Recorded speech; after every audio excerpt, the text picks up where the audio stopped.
Vamos a abrir la Biblia, por favor, hermanos, en segunda de Pedro 3:12. Vamos a ver qué tiene el Señor para nosotros. Amén. Segunda de Pedro 3:12.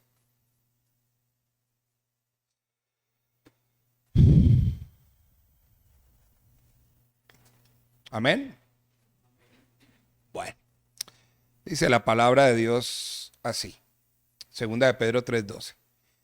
Esperando y apresurando la venida de Dios, en el cual los cielos serán destruidos por fuego y los elementos se fundirán con intenso calor. Vamos a orar. Padre, te damos gracias, Señor. Te alabamos y te bendecimos. Glorificamos tu nombre, mi Rey. Como acostumbro normalmente cuando me das este privilegio, Señor, tu pueblo te ha cantado, te hemos cantado. Señor, hemos hablado hasta el momento. Te hemos adorado, te hemos entregado nuestras cargas. Y si algún hermano aún no la ha entregado, todavía es oportuno para que puedan escuchar bien el mensaje que Dios tiene hoy para nosotros. Señor, te entregamos nuestras cargas, descansamos en ti realmente. Ponemos delante de ti, Señor, toda situación, toda circunstancia de la cual no podemos tener control, pero sabemos que tú sí, Señor. Y después de haber cantado, adorado, preparado, Señor, nuestro corazón, nuestra mente, nuestro espíritu para escucharte, es necesario que tu pueblo calle para que seas tú hablando, Señor. En el nombre poderoso de Jesús. Te alabo y te bendigo, mi Rey, en Cristo Jesús. Amén y amén. Bueno, la serie, pues obviamente seguimos en la serie que el Señor ha venido trayendo, que es la necesidad de revelación. ¿Y cuántos saben que tenemos necesidad de revelación en tantos aspectos de nuestra vida? El pastor lo decía, nos lo dice todos los domingos, en cada reunión, en las reuniones de oración. Tenemos tantas necesidades de revelación en todas las áreas de nuestra vida. Y tal vez hay una que nos da miedo hablar de ella.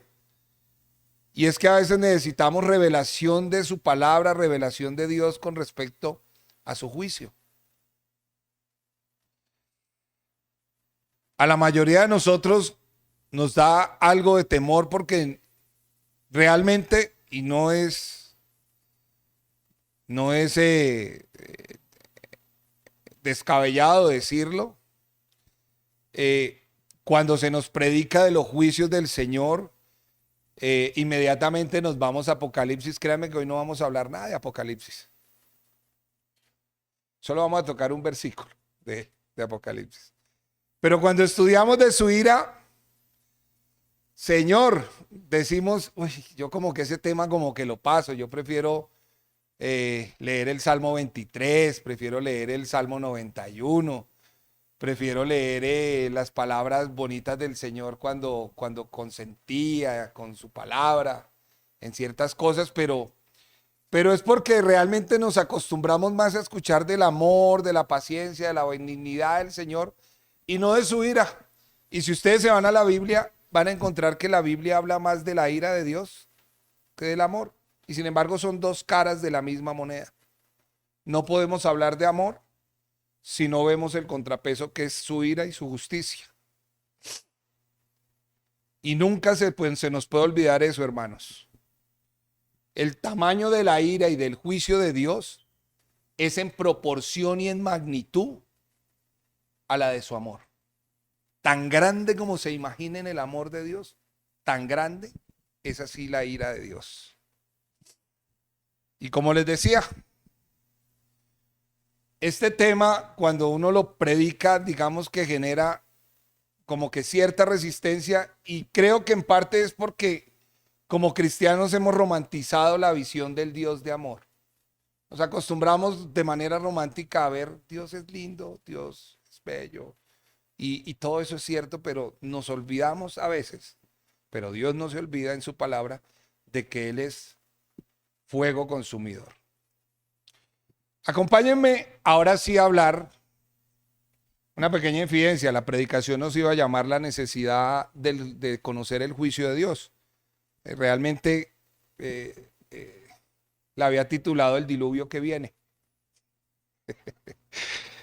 Pero este se ajusta más. Acompáñame a Génesis, por favor. Génesis capítulo 7.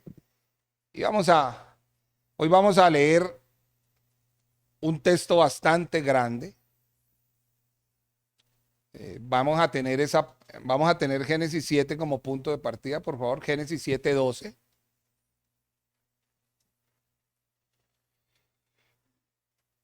Génesis está al inicio de la Biblia, ¿no?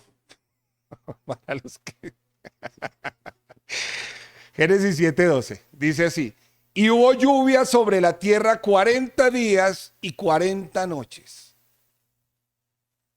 Y uno se pone a leer y ya hemos visto películas en la escuela dominical, los que nacieron en una escuela dominical de niños lo vieron con dibujitos, con todo, ya conocemos la historia. En contexto, para llegar al capítulo 7, versículo 12, en contexto, ya Noé y su familia están en el arca. En contexto, y durante 120 años, Noé se convirtió ¿en qué? Dice la palabra. En un pregonero de justicia. ¿Cuántos pregoneros de justicia aquí hay hoy? Yo esperaba que todos dijeran amén. Solo escuché uno por allá y otro por ahí ahogadito. Durante 120 años, mientras construía el arca, Noé se había convertido en un pregonero, en un predicador de justicia, solo que simplemente la gente prefirió ignorar el mensaje. Y a mí me gusta ver que muchos queremos ministerios grandes del Señor, llamados grandes del Señor, y me encanta. El ministerio de Noé fue el único que no produjo nada. Los 7 que se salvaron con él, yo creo que entraron por obligación, porque era la familia. No nos angustiemos cuando hablamos y no veamos los resultados, hermanos. Aunque yo creo que de pronto si Noé hubiera hecho al lado del arca una tarima y hubiera traído a los gilsoneros de Sodoma y hubiera hablado de la riqueza y del oro que se recogía, y bueno, me imagino que hasta gente lo hubiera escuchado. Pero bueno, no era el tema. Sabemos que hubo lluvia sobre la tierra 40 días, 40 noches. En este punto ya el arca estaba cerrada. Y para los que leen Biblia, ¿quién había cerrado el arca? Dice la escritura que la mano de Dios cerró el arca. Y a esta altura comienza el diluvio. Pero hay algo, cuando preparaba este mensaje que me llamó mucho la atención. Yo esta mañana medio hablaba con el pastor acerca de Moisés y yo decía, ¿por qué Moisés en esta parte de Génesis? Si ustedes leen en el versículo, no me acuerdo si es el 8 o el 4, dice que llovió. En el 12 dice que llovió.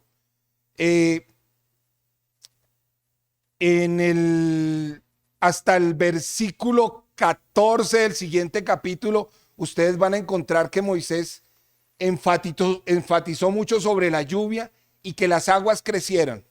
Si ustedes van a Génesis 7, 17 al 20, en el versículo 17 dice, y fue el diluvio 40 días sobre la tierra, nuevamente lluvia. Y escribe Moisés, y las aguas crecieron y alzaron el arca y se elevó sobre la tierra. Y el versículo 18 empieza, y subieron las aguas y crecieron en gran manera. Y todos los montes altos que había debajo de los cielos fueron cubiertos. Dice la escritura, 15 codos más altos subieron las aguas. Para ponérselos en metros son más o menos 4,5 metros, 5 metros de profundidad. Todo eso subió las aguas de los montes más altos. Ustedes no se han preguntado, ¿no les llama la atención ese énfasis que hace el escritor de Génesis? A mí me pareció tremendo. Resulta que en la literatura hebrea, cuando uno se pone a investigar un poquitico más, cuando un escritor hebreo, y en la Biblia vemos que se repite tanto algo, con tanta insistencia, es porque esta persona está tratando de hacer un énfasis en un tópico específico. Y yo lo denominé la proporcionalidad del juicio de Dios. Moisés al escribir esto inspirado por el Señor, quería hacernos ver a los lectores de esta época de que la ira de Dios guarda una proporcionalidad con respecto a lo que Él enjuicia. Y me impacta ver que la tierra se llenó de tanta agua. O sea, yo me imagino, el Everest ya estaba creado en esa época.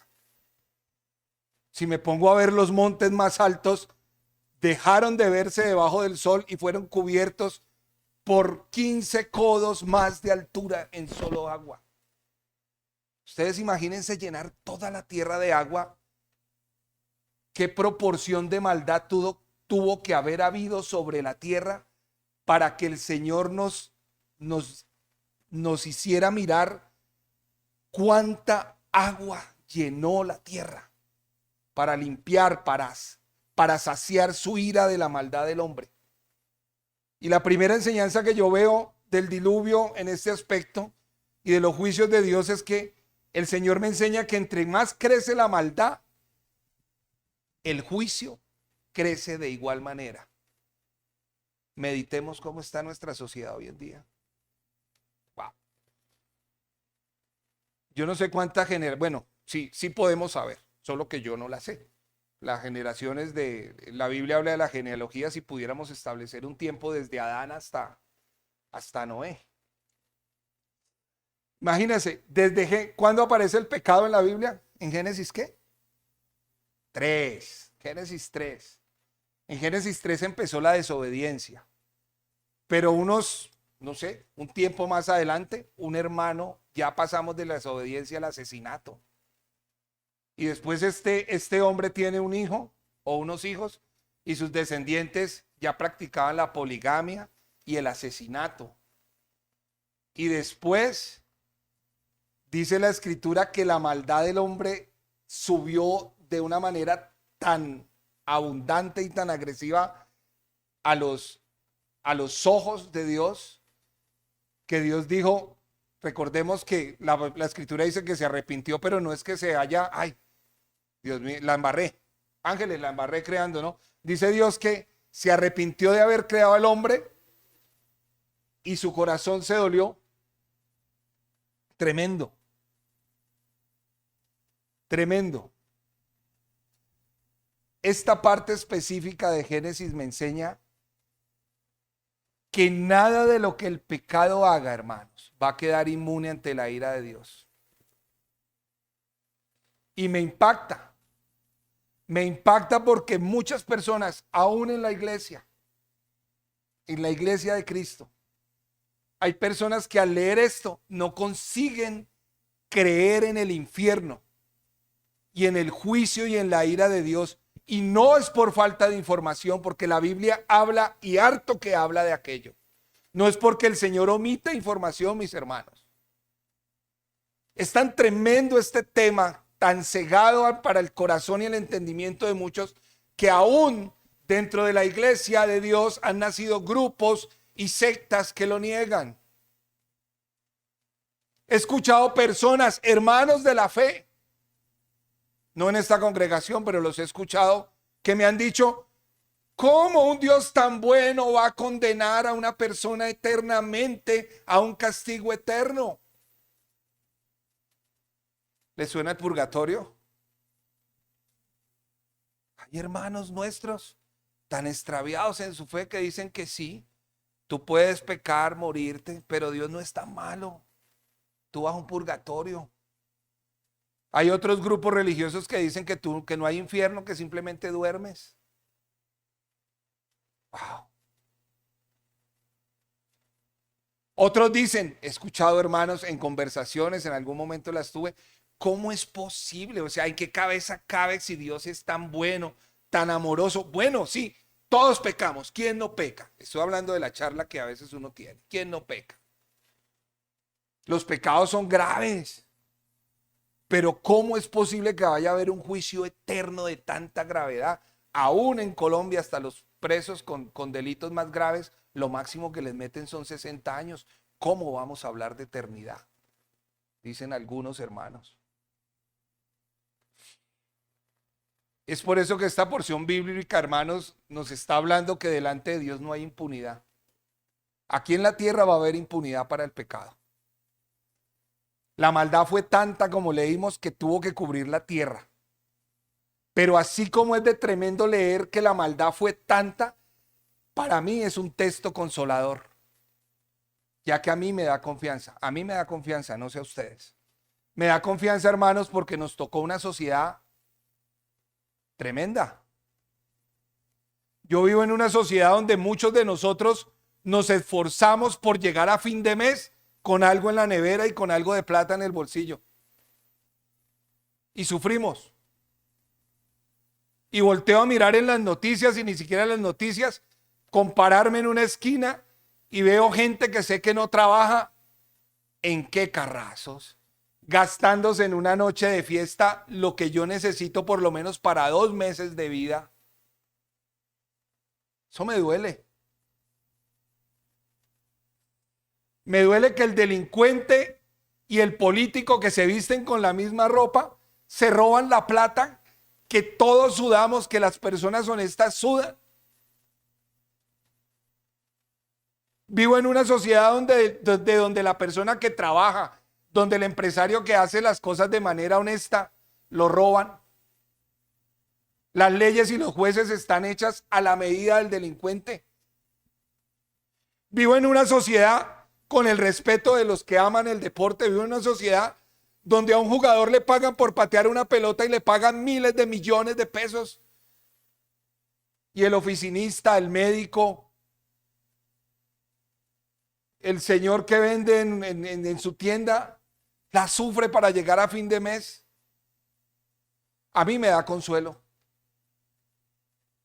y me da esperanza de que a pesar de que la muerte que vendrá sobre la tierra, que es más que justa, me da la esperanza de saber que delante del Señor no va a haber nada que quede impune. Ahí el corrupto no va a poder pagarle al juez justo y decirle, te ofrezco tanto, porque Dios le va a decir, todo es mío. ¿Qué me vas a dar?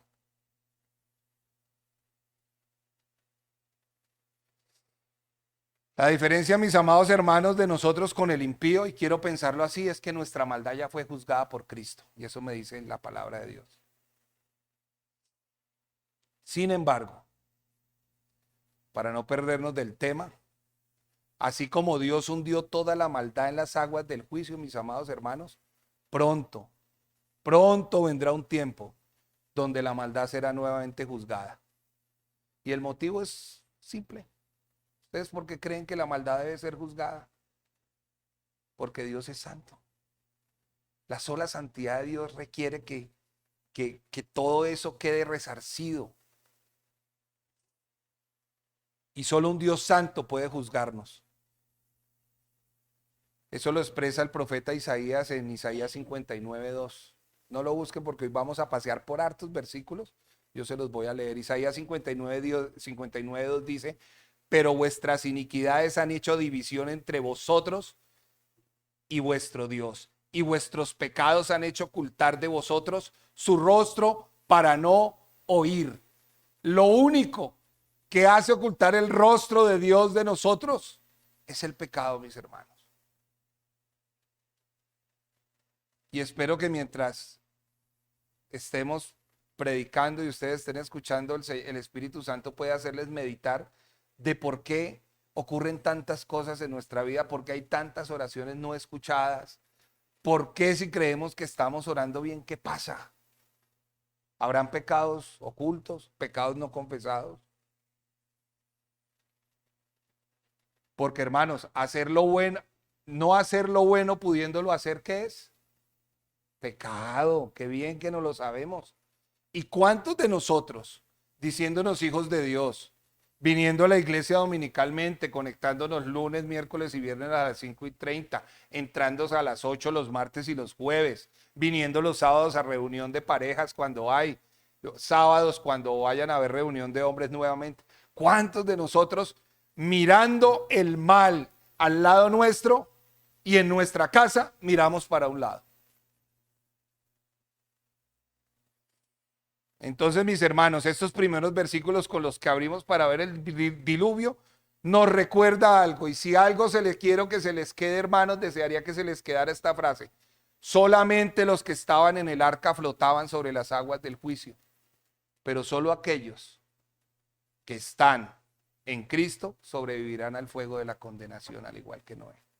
Solo el arca, nada más, flotó sobre las aguas del juicio. ¿Cuántos de nosotros estamos en el arca que es Cristo? Y es desde este enfoque, mis amados hermanos, que vamos a desarrollar esta reflexión bíblica. Nos falta tanto para discernir la relevancia que tiene el arca de la salvación. Jugueteamos tanto nosotros los cristianos, amados hermanos, con el concepto de la salvación. Nos hemos acostumbrado a justificarnos a nosotros delante de Dios. Nos hemos acostumbrado a justificarnos delante de Dios todo pecado de la carne, la pereza, todo mal deseo de los ojos, todo lo que no hacemos diciendo, Dios me entiende, yo soy así. Es que realmente Dios es el único que me puede entender, por eso yo no hago tal cosa. Y hemos confundido la paciencia, la longanimidad de un Dios santo con uno que pareciera a los ojos de muchos un Dios consentidor que entiende a sus hijos. ¿Entiende Dios a sus hijos? Sí. ¿Pero demanda Dios de sus hijos cosas? Y creo que demanda más de las que entiende. Cuando venga el fuego, mis amados hermanos, solo aquellos que hayan corrido bien la carrera, solo aquellos que hayan sido hallados íntegros estarán a salvo en el arca de Cristo. Y vuelvo y les digo algo que siempre repito cuando predico. La salvación es gratis. Claro que es gratis. ¿Quién lo duda? ¿A alguien le costó algo? No. La salvación es gratis. Pero el camino de la santificación hacia la glorificación en Cristo requiere que cada uno de nosotros tomemos decisiones. ¿Qué decisiones han tomado ustedes para ello? ¿Cuántos de ustedes todavía retardan las decisiones que tienen que tomar? ¿A cuántos el Espíritu Santo les ha dicho, oye, joven, esa amistad no te sirve? ¿A cuántos padres el Espíritu Santo les ha revelado, oiga, yo no tengo que ser así en la casa? ¿O a cuántos padres el Señor les ha revelado, esa amistad a mi hijo, a mi hija no le sirve? ¿A cuántos el Espíritu Santo les dice, oiga, esa manera de vivir que tienes, tú no puedes andar con el pie acá el domingo, pero antes el sábado te fuiste a discotequear? ¿Hasta cuándo? Eso se llama el camino de la santificación. Y queremos ver la gloria de Dios. Y queremos que cuando venga el Señor nos arrebate. Acabamos de ver hace 3 minutos la proporcionalidad del juicio de Dios. Fue proporcional. Tanta era la maldad, tanta agua tocó llenar al Señor la tierra para lavarla, para limpiarla. Pero también hay otra situación específica con el diluvio. Y sobre todo con el diluvio que viene pronto. Y es que en todo juicio de Dios hay una universalidad del juicio. Y hablamos de universalidad ¿cuándo? Cuando hablamos de que todo se abarca. En Génesis 7:21 leemos. 21 y 22.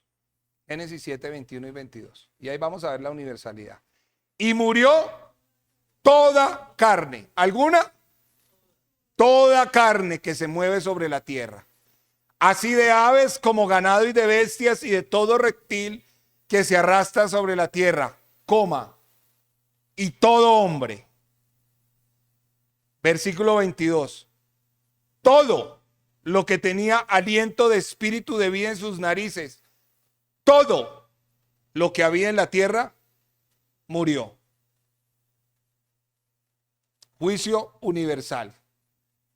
Si alguien piensa que va a estar libre sin Cristo de este juicio, está muy mal. Y es necesario, si alguien conoce ese tipo de personas, que se lo diga, ¿no? Ningún ser humano en el futuro, mis amados hermanos, se librará. Y hay del que piense lo contrario. El juicio venidero alcanzará toda la creación. Toda carne, mis amados hermanos, va a estar bajo juicio. Yo hubiera deseado predicar de Apocalipsis porque es un tema que domino aún mucho más y me encanta. Es el único versículo que voy a tocar. Toda carne va a estar bajo juicio. Me encanta este versículo. Apocalipsis 20:11. Yo creo que el pastor sí lo sabe de memoria. Yo no me lo sé. Apocalipsis 20:11. Esa visión de Juan tuvo que haber sido espectacular. Dice, y vi un gran trono blanco y al que estaba sentado en él, y delante del cual huyeron la tierra y el cielo, y ningún lugar se encontró para ellos. Versículo 12. Y vi a los muertos grandes y pequeños. No hablaba de hombres adultos y niños, ¿no? Grandes y pequeños hablaba en encumbramiento, en importancia. Vi a hombres grandes y pequeños de pie ante Dios. Y aquí se me pone arrozuda la piel porque dice que los libros fueron abiertos. Y otro libro fue abierto, el cual es el libro de la vida. Y fueron juzgados los muertos por las cosas que estaban escritas en los libros según sus obras. Y se me pone arrozuda la piel porque cuando pecamos, que es de continuo, miramos para un lado, miramos para el otro, pero rara vez miramos para arriba. Y siempre hay un ángel ahí escribiendo. O Dios no necesita a los ángeles, eso lo hemos discutido muchas veces. Dios es omnipresente y Él está en todos lados. Y Él está viendo. Y lo que es más bonito, Él está viendo lo que está pasando adentro de tu corazón. Y allá lo que está pensando. Y algunos estarán diciendo, este hermano tan chicanero. Hablar aquí para asustarnos. No soy yo, hermanos. Me encanta lo solemne de estos dos versículos, hermanos. Cuando el mar devuelve todo. Pero esos dos versículos son tan sublimes. Porque me habla de la presencia de algo tan majestuoso. Me habla de la presencia de algo tan grande, de algo tan sublime, que ni los cielos ni la tierra pueden huir de esa presencia que es de Dios. Dice la escritura, como lo leímos ahí, la tierra y el cielo huyeron de delante de él y se pudieron esconder. No, no, no. Y me conmueve. Y de verdad, visceralmente, ustedes no saben cómo me conmueve saber que delante de ese trono va a estar Chávez, va a estar el Che Guevara, va a estar Hitler, y Hitler es un bebé. Fueron nada más 35 millones de personas. Stalin nada más mató 53 millones. Mao Zedong superó los 60 millones de chinos que mató de hambre. O sea, todos ellos van a estar. Todos los que ya han muerto van a estar. Pero mis amados hermanos, también va a estar el niño de 15 años que coge de la billetera de la mamá sin autorización plata y no ha entregado a Cristo. También va a estar la niña de 15 años que sale de su casa para el colegio a tener sexo con 2 y 3 pelados, habiéndosele hablado de Cristo. También van a estar esos pequeños. Van a estar todos los grandes asesinos, van a pasar ahí por el trono. También va a estar el ateo, mis hermanos, que un segundo antes de morir se burlaba de Dios. Y me asusta, mis amados hermanos. Eso sí me asusta. Que hoy en día en muchos púlpitos de esto no se predica. Pero sí veo predicadores que tuercen la escritura para esquilmar a la oveja. y viajar y comprarse el último carro y vestir de Christian Dior. Y esos falsos predicadores y falsos maestros también van a estar delante del trono. Pero mis amados hermanos, las ovejas que les dieron a estos falsos también van a estar ahí. Eso me asusta. Grandes y pequeños. Allá va a estar mi abuelita, los que tuvieron una abuelita que hacía galletitas y quedaba de pronto la platica debajo de la mesa para que yo no me diera cuenta. Allá va a estar esa abuelita si no conoció a Cristo. Y se los digo con amor. Esa mamá que aún no conoce de Cristo, ahí va a estar delante del trono. Ese hermano que aún no conoce de Cristo, ahí va a estar delante del trono, por buen hermano que sea. Me asusta. Me asusta saber que mis hijos, a los cuales les he hablado de una y mil veces y mil formas y no han querido, van a estar delante del trono. Y el Señor no esconde. El Señor no pasa el pecado por justicia. Ahí van a estar condenados por toda la eternidad. No por un instante, por toda la eternidad. Me asusta saber que algunos o muchos vamos a estar en la gloria del Señor.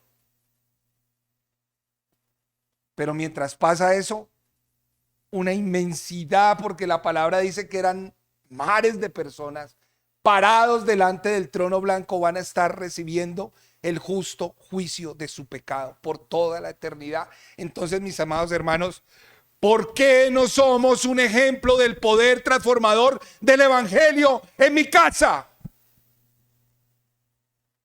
en mi trabajo?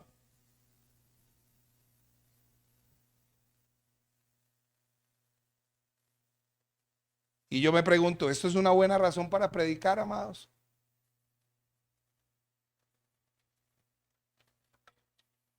Porque hay una realidad. Todo lo que no está en Cristo será condenado. Y si no me creen, Apocalipsis 20:15. Ese sí quiero que lo busquen, lo subrayen y se lo guarden en el corazón. Apocalipsis 20:15. ¿Qué dice?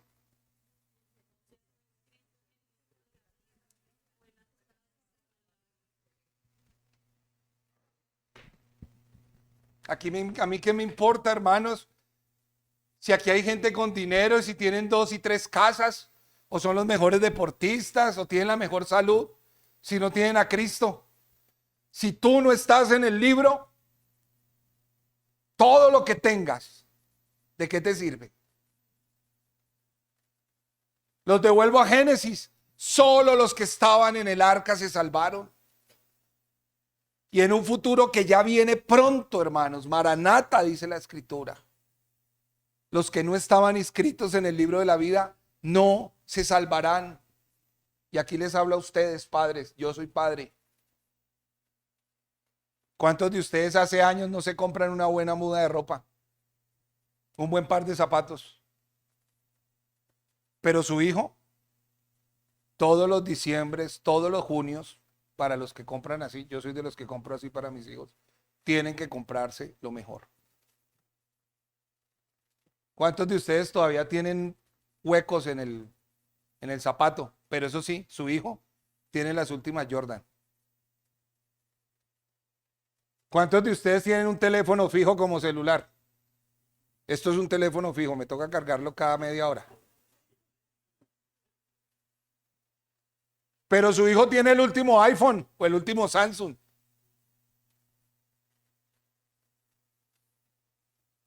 Y los padres decimos, es que eso es amor.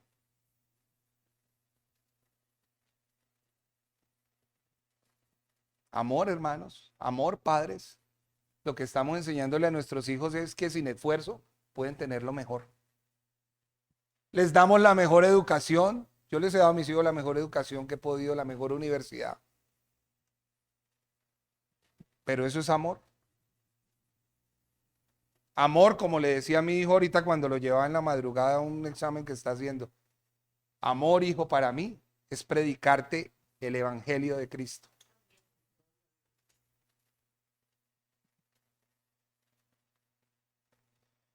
¿De qué le sirve a los muchachos tener la mejor ropa de marca, el mejor título universitario para que lo cuelguen en una pared?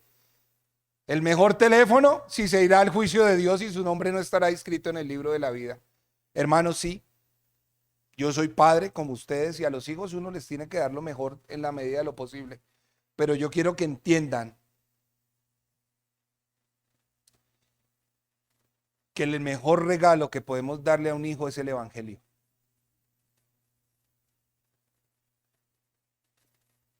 Y esta parte me conmueve mucho porque todos los que somos padres creemos que nuestros hijos nos van a enterrar. Y leía un poquitico de estadísticas y la mayoría de los muertos en los últimos 5 años son hombres de 25 a 35 años. Mis hijos salen por la puerta del apartamento y yo no sé si los voy a volver a ver. Siempre traigo el ejemplo de mi hermana hace unos años. Salió contenta para su trabajo, una mujer de 50 años, le dijo a mi mamá, mamita, salgo de trabajar, vengo a recogerte porque quiero que me acompañes a comprar la casa. Tenía la plata ahorrada para comprar su casa. Nos quedamos esperándola. Aquí en este país por lo menos salimos, pero no sabemos si vamos a regresar. Tus hijos salen, yo no sé si se estarán marchando a la presencia del Señor.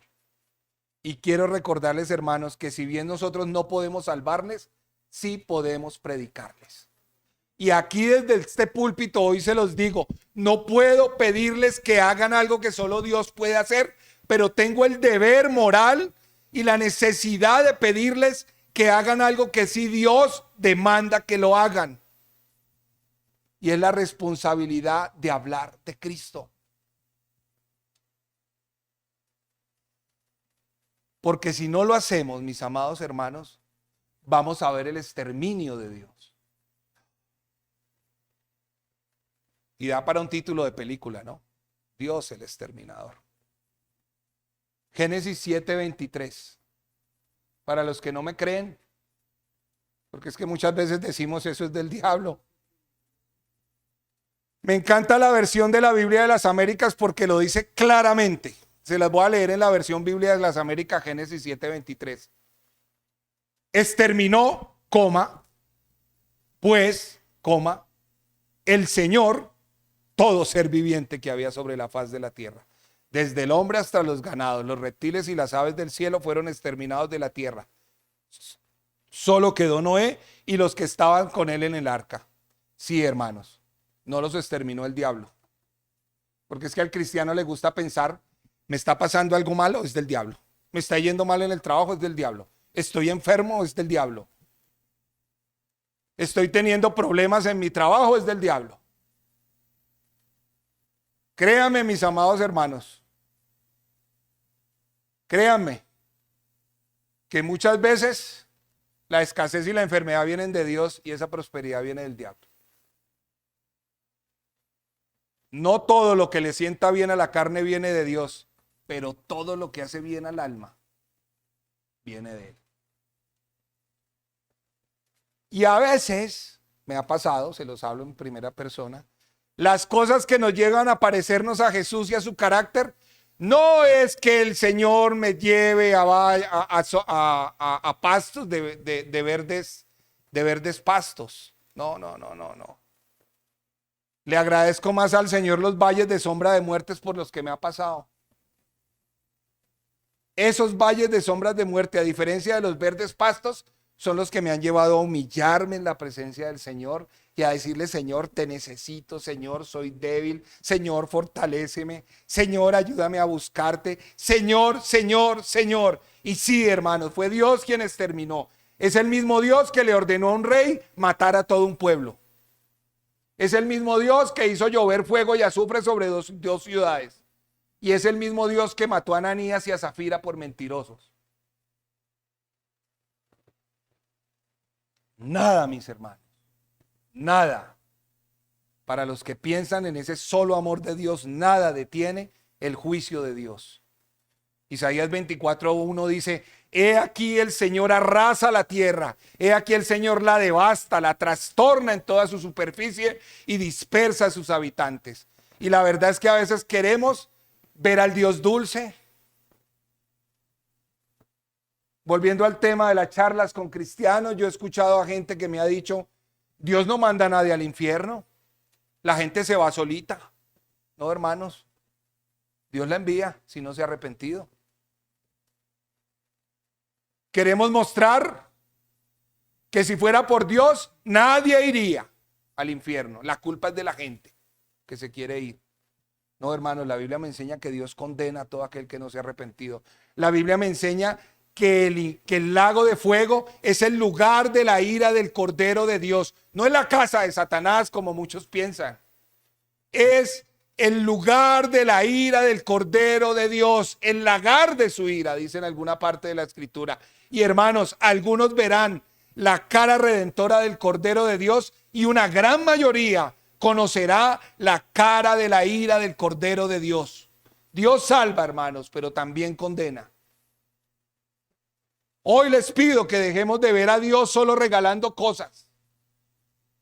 Dios te puede poner la enfermedad como también te puede poner la cura y la puede sanar. Dios te puede bendecir, pero también maldice. Hermanos, cuando leemos 1 Corintios 13 sobre la cena del Señor, ¿qué dice Pablo? Que algunos estaban débiles, muchos enfermos, otros dormían. Y yo les pregunto, ¿quién puso la debilidad? ¿Quién puso la enfermedad? ¿Quién puso la muerte? Dios la puso, y la puso ¿por qué? Porque muchos estaban comiendo indignamente la cena del Señor. Es tremendo, hermanos. Cuando obviamos los juicios de Dios, cuando nos falta revelación del Espíritu para nuestra vida, de cómo estamos caminando en una cuerda muy floja. Y muchos estamos dormidos y nos desviamos. El final del capítulo 7, mis amados hermanos de Génesis, nos ilustra las consecuencias del diluvio. Y como les he dicho, viene otro diluvio. Y de este nos advierte el apóstol Pedro, y es el diluvio de fuego. Segunda de Pedro 3:10. Para los que les encanta la escatología: pero el día del Señor vendrá como ladrón en la noche, en la cual los cielos pasarán con gran estruendo, y los elementos ardiendo serán deshechas, y la tierra y las obras que en ella hay serán quemadas. Segundo de Pedro 3:10 para los que están tomando apuntes. En el diluvio primero, mis amados, en el primer juicio universal que hubo, todo fue inundado. El próximo, todo será quemado. Pero me encanta leer, de verdad que no lo había tomado tan en cuenta. Empezamos el capítulo 8 de Génesis, mis hermanos. Me encanta porque el capítulo 8, el versículo 1, empieza con una frase hermosa y curiosa. Y se acordó Dios de Noé y de todos los animales y de todas las bestias que estaban en el arca, e hizo pasar Dios un viento sobre la tierra y disminuyeron las aguas. Cuando yo leo y se acordó Dios, más de uno, me pasó de manera juguetona, ¿no? Porque ¿será que a Dios se le olvida algo? O sea, ¿será? Ay, se me olvidó que estaba lloviendo sobre la tierra, que tenía Noé en el arca. Pare la lluvia. No. La Biblia, cuando habla de que Dios se acordó, lo habla básicamente en dos rutas. Cuando leemos que Dios se acordó, la primera connotación es que es misericordia. Cuando Dios se acuerda de algo, que lo leemos y Dios se acordó, es, entiéndase, misericordia. Se los voy a demostrar. Job 14:13. Vuelvo y les digo, por tiempo vamos a correr un poquitico, pero Job 14:13 dice Job: oh, ¿quién me diera que me escondieses en el Seol y que me encubrieses hasta apaciguar tu ira, que me pusieses plazo y de mí te acordaras? Ese Job diciéndole, Señor, acuérdate de mí, está diciéndole al Señor, Señor, ten misericordia. ¿Hasta cuándo voy a estar rascándome? Señor, todo el mundo me tiene en la inmunda. Acuérdate de mí. Ese acuérdate es, Señor, ten misericordia. Y la segunda acepción, la que me parece todavía más hermosa que la misericordia, porque esa viene del mismo Dios, está en Salmo 105:8. Se acordó para siempre del pacto de su palabra que mandó para 1000 generaciones. Cuando Dios se acuerda, cuando leemos en la Biblia que Dios se acuerda, estamos hablando que Dios no olvida su palabra, que Dios es fiel. Tremendo, me encanta cómo empieza Génesis 8:1. Y se acordó Dios de la humanidad y tuvo misericordia. Se acordó Dios del pacto que hizo desde el principio, desde antes de la fundación del mundo con toda la humanidad. Y no olvidó ninguna de sus misericordias. Y sigamos en el relato, mis amados hermanos, del versículo 2 al 6, el Señor nos habla del propósito de su juicio. Las aguas tienen su propósito. De Génesis 8, del versículo 2 al 6, dice que el Señor cerró las fuentes del abismo y las cataratas de los cielos. La lluvia de los cielos fue detenida y que las aguas decrecían gradualmente sobre la tierra y que se retiraron al cabo de 150 días. Y esta parte del relato me habla de esperanza, porque estaba terminando el juicio de Dios. Vemos que las aguas decrecían y a las aguas decrecer me está dando esto como símbolo de que Dios ya había logrado su propósito a través de las aguas. No había necesidad que las aguas siguieran anegando la tierra. Y así como las aguas del diluvio tuvieron un propósito, lo segundo que quiero que se lleven de todo lo que he hablado es esto, hermanos. Todo en el Señor y todo lo que Él manda tiene un propósito. Sea agua o sea su palabra. Dios no desperdició una sola gota de agua. Una sola gota de agua del diluvio la desperdició. No la mandó de manera que sobrara. De la misma manera, Dios no da su palabra sin un propósito. Cuando Él envía la palabra, esa palabra tiene propósito. Isaías 51:11 dice, y así será la palabra que sale de mi boca, dice el Señor. No volverá a mí vacía, sino que hará lo que yo quiero y será prosperada en aquello para lo que la envié. Y me da un consuelo saber esto, porque yo a veces digo, Señor, prediqué tu palabra, ¿y qué? ¿Y qué? Y Dios dice, ya envié la palabra, ya salió con un propósito. Predicador, no te detengas. ¿La palabra va a dar salvación o te va a condenar? Porque muchos de los que están escuchando esto en su corazón la van a rechazar. Y el Señor dirá, yo ya hablé, ya cumplió mi propósito. El propósito de mi palabra era que te enojaras conmigo. Dice el Señor, no, sí, algunos se enojarán, hermana. Otros serán escépticos. El propósito de la palabra del Señor era, como le pasó al faraón cuando escuchaba a Moisés, endurecer su corazón. Toda palabra que sale de la boca del Señor sale con un propósito y no vuelve vacío. El propósito para lo que fue enviada se regresará. Y termino, no la predicación, termino este punto diciéndole, el Señor no derramó una sola gota de sangre, de manera que sobrara. Su sacrificio fue único y suficiente. ¿Y por qué lo tenemos tan en poco?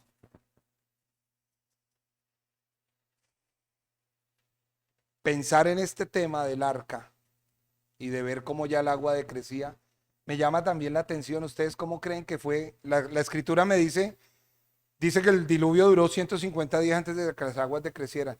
Pero desde el inicio, cuando dice que Noé fue metido al arca en el día 17 del mes segundo y salió en el día primero del mes segundo cuando tenía 601 años, un año pasó en el arca. Yo quiero que ustedes intenten hacer esa analogía para sus vidas. Yo creo que ese tiempo en el arca no fue fácil. Yo me imagino los 40 días del diluvio, cómo se debió haber movido esa arca.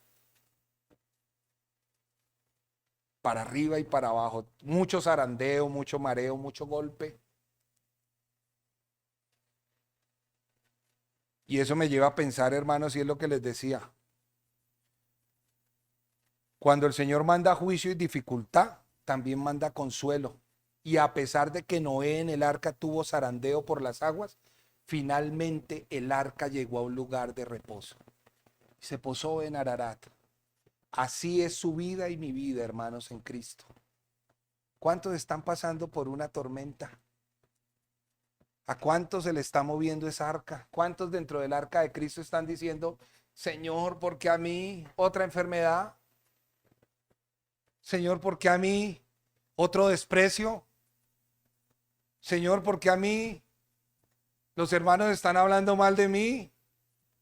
Señor, ¿por qué a mí el ministerio no despega? Señor, ¿por qué a mí los hermanos en la iglesia son tan niños que no entienden las profundidades que tú quieres darles? Señor, ¿por qué a mí dentro del arca?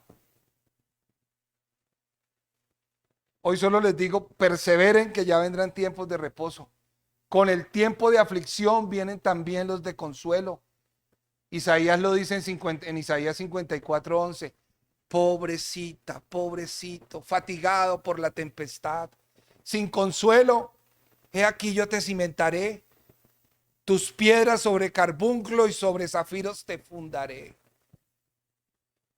No importa, mis amados hermanos, padres de familia, cuántos hayan sido azotados por el arca y dentro del arca. Al final, el arca reposó en Ararat. Yo no tengo por qué explicarles dónde está nuestro reposo. Creo que lo sabemos.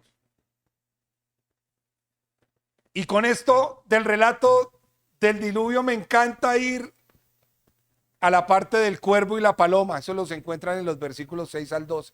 Y como ya vimos las películas, no se los voy a leer. Sabemos que Noé, cuando pasa 40 días que la lluvia cesó, abre las ventanas del arca y envía un cuervo, y el cuervo salía y venía, hasta que las aguas se secaron, y entonces toma una paloma y la viene y la envía y la envía y la envía. Y hay mucho que se ha hablado contra ello. Esta parte del relato básicamente también me da confianza, hermanos. Muchas personas han espiritualizado el tema de que la paloma simbolizaba al Espíritu Santo por la ramita de olivo que trajo. Otros dicen que el cuervo simbolizaba las obras de la carne. No, yo aquí lo que veo es a un hombre el cual había recibido una promesa de Dios, y lo que hace en contexto es decir, Señor, tú prometiste que ibas a salvar la vida mía y de mi familia. Yo quiero ver si hay tierra. Estoy seguro que hay tierra, solo que no sé dónde. Entonces enviaba a estos animales. Lo que veo es un hombre en espera del cumplimiento de las promesas de Dios. Veamos que Noé no se desesperó. Esperó, creyó y esperó hasta que no estuvo seguro por el Espíritu de que había tierra seca. ¿Que cuándo fue? Cuando vio que la paloma regresó con una rama de olivo. Noé pudo comprobar la certeza de su esperanza. Así también, como Noé tenía esperanza, así también nosotros tenemos nuestra esperanza. Segunda de Pedro 3, versículos 11 y 12. Dice así: puesto que todas estas cosas, las que habló segunda de Pedro en el versículo 10, que ya las leímos, que venía el diluvio de fuego, viene el juicio con fuego, puesto que todas estas cosas han de ser desechas, ¿cómo no debéis vosotros, hermanos en Cristo, andar en santa y piadosa manera de vivir, esperando y apresurando para la venida del día de Dios, en la cual Dios, encendiéndose, serán deshechos los elementos, serán quemados y se fundirán? Pregunta retórica: ¿cómo debe vivir un hijo de Dios? En santa conducta y piedad. Y nosotros, ¿cómo vivimos? Afanados, como María, como Marta, perdón. Marta. Afanada estás. Vienes a la iglesia, pero afanada estás por la cafetería. Marta. Vienes a la congregación a orar y afanado estás porque el sonido funcione. Marta, vienes aquí a buscar de mi presencia y afanado estás porque la corbata te luzca bien, porque el computador esté prendido, porque haya internet para que no se borre el mensaje. Marta. Y olvidamos la piadosa manera de vivir. Todos, amados hermanos, en Cristo debemos buscar esto. Porque muchos piensan de manera necia que el Señor va a pasar a todos por el aro de la salvación, a pesar de cómo vivamos, aún diciendo que somos cristianos. Por eso el Señor a muchos les dirá en ese día, Señor, muchos le dirán lo que ya sabemos, Señor, yo prediqué tu palabra, hice milagros. Y le dirán muchos, Señor, tu amor, y entonces tu amor, Señor. Y el Señor les dirá, ¿y mi justicia? ¿Y mi justicia dónde la dejaste? ¿Dónde dejaste mi justicia? ¿Dónde dejaste mi santidad? ¿Me reclamas mi amor? Yo te reclamo dónde dejaste mi santidad. ¿Por qué no la tuviste en cuenta? Apartaos de mí, hacedor de maldad. No te conozco. Y termino este mensaje, hermanos, con una sola pregunta que no quiero que me respondan. ¿Estás preparado para la venida del Señor? ¿Estás preparado para ese día? No tienes que preguntarle a nadie. Los que somos casados no le pregunten, no nos consolemos diciendo es que mi esposa me conoce mejor que nadie, o mi esposo. Él sabe la respuesta. No, la respuesta la tiene cada uno de ustedes en su corazón. Cada uno de ustedes sabe si está preparados. Porque hoy les digo y me hago libre de la sangre de ustedes, en la gloria eterna y en la condenación eterna habrá sorpresas. Mateo 24, 38 al 39. Porque como en los días antes del diluvio estaban comiendo y viviendo y casándose y dándose en casamiento hasta el día en que no entró en el arca y la gente no entendió hasta que vino el diluvio y se los llevó a todos, así será la venida del Hijo del Hombre. Aquí la escritura no me dice que la gente estaba consumiendo droga, ni estaba matando, ni asesinando. Estaba viviendo su vida normal, estaban saliendo a trabajar, estaban viniendo a su casa a regocijarse en lo que tenían, en hablar, en compartir entre ellos. Vivían una vida normal, bebiendo, comiendo y casándose, dice la escritura. Pero muchos ignorando el mensaje de Dios. Ese es el detalle. Ignorando este mensaje. Los verdaderos hijos, mis amados, vivimos en santidad, piedad y justicia. Y vuelvo y les pregunto, ¿estás preparado para ese día? ¿O estás viviendo hasta el día de hoy como si el próximo diluvio no fuera a llegar? Cerremos nuestros ojos, pongámonos en pie, amados hermanos. Padre, yo te alabo y te bendigo, mi Rey.